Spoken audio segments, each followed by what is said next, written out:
his coat and hung it in the closet. Then she walked over to make the drinks, a strongish one for him and a weak one for herself. And soon she was back again in her chair,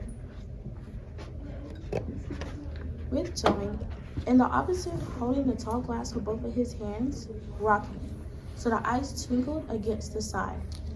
For her, this was a blissful time of day. She knew he didn't want to speak much until the first drink was finished.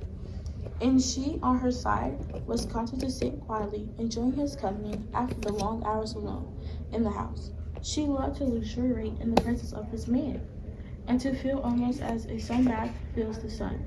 That warm male glow that came out of him to her when they were alone together. She loved him for the way he sat loosely in a chair, for the way he came to the door and moved slowly across the room with long strides. She loved the intimate far look in his eyes when they were resting on her, the funny shape of his mouth, and especially the way he remained silent about his tiredness, sitting still with himself until the whiskey had taken some of it away. Tired, dear? Yes, I'm tired. And as he spoke, he did an unusual thing. He lifted his glass and drained it for one swallow, although there was still half of it left. I'll get it. See that? No.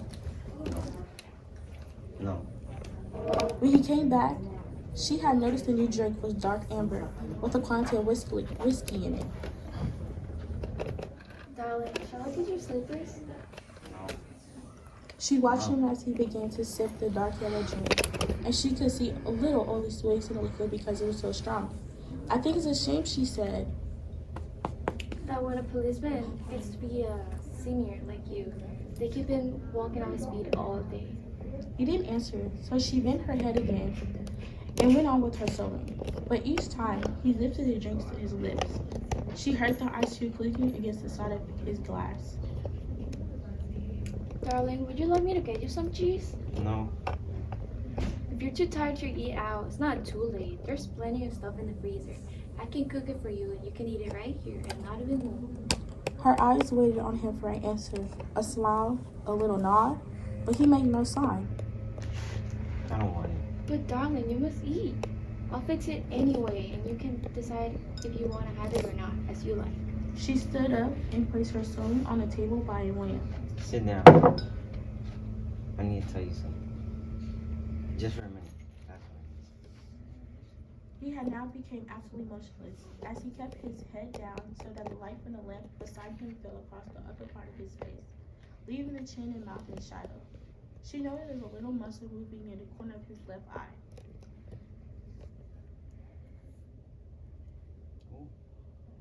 Oh, listen, I have something to tell you.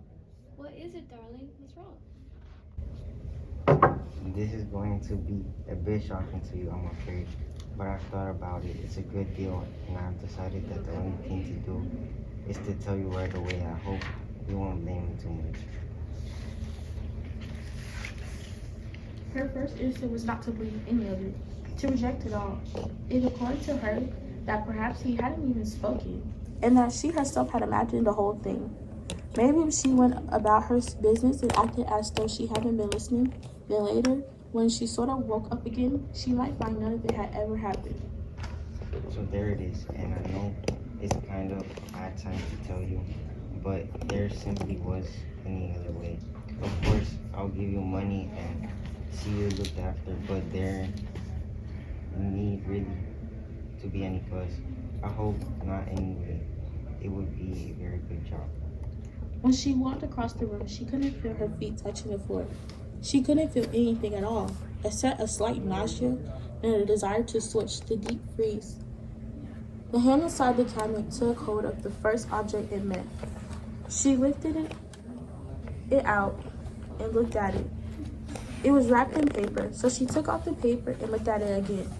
A leg of lamb. Or even, they would have lamb for supper. She carried it upstairs, holding the thin bone end of it with both of her hands. And as she went through the living room, she saw him standing over by the window with his back to her, and she stopped. Darling, can you help me with the supper? For God's sake, don't mix up racket.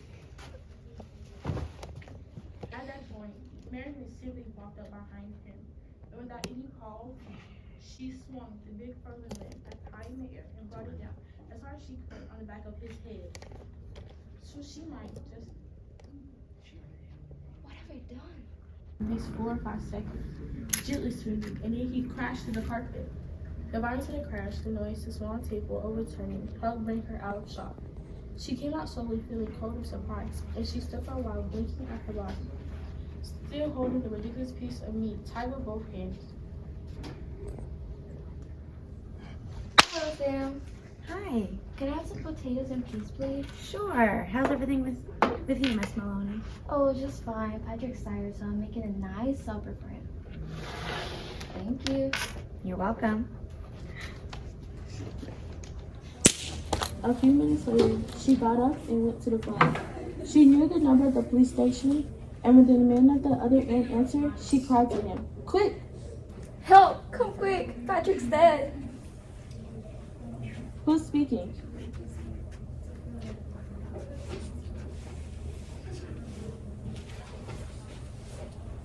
The Miss cross Maloney, came do you have any idea who could have done this? No, I was out of the store. I came back and found him like this. Alright, let me just search the house real quick, okay?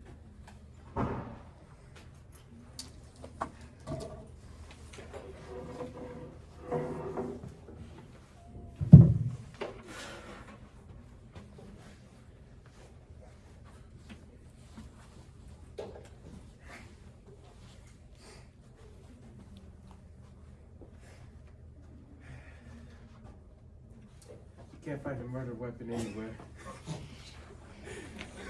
Well, it's somewhere in this house. It has to be. Mm. Would you guys like some lamb? It's already cooked. I don't think we can. Well, it does sound kind of good right now. Thank you. You guys can go ahead and get it. It's in the kitchen.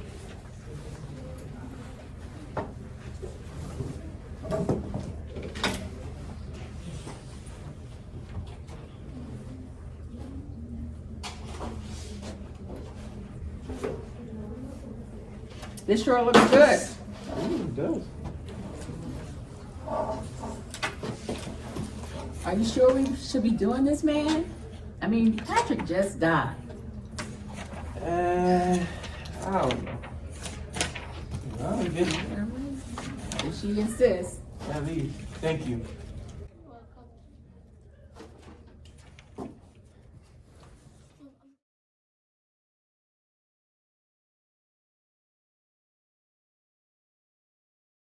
Welcome.